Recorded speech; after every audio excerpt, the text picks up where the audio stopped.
Okay, this one's a second model, uh, Smith & Wesson and 38 Smith & Wesson. It's loaded with black powder. My son's shooting it, so go ahead and shoot whenever you're ready.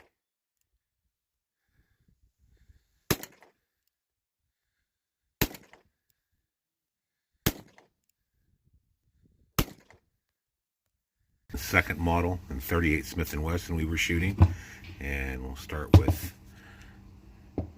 showing you that this is empty.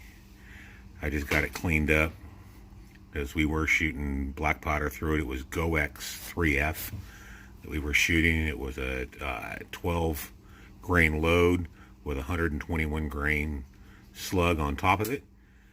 And this one here's second model, made in the late 1800s. Serial number on it is 43,000 range. It does have ivory grips on it, and these are real ivory from what I've been told.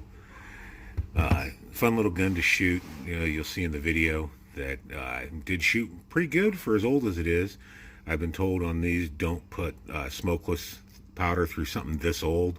There are some newer ones that are late 1800s, like 1898, 1900 and above, that you can put the smokeless ones through. I just don't feel comfortable doing it in this one, and like I said, they told you you're really not supposed to. Taking these apart is a real bear to get them apart. I haven't found any instructions on how to do it. I got dumb and took it apart, and it took me about 2.5 hours to figure out how to get this thing back together.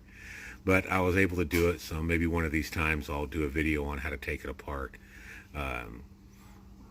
It is double action. Let's see if we can get it here. It is double action, and you can also do single action on it.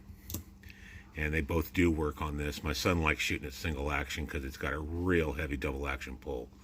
The sights on it, see if I can get this lined up here. Really thin front blade and really small rear sight on it. It's not super accurate, but for what it was, I guess it worked pretty good, and we had fun shooting it. Like I said, the loads we were shooting were 12 grains of 3F GoX with 120 grain cast slug in it.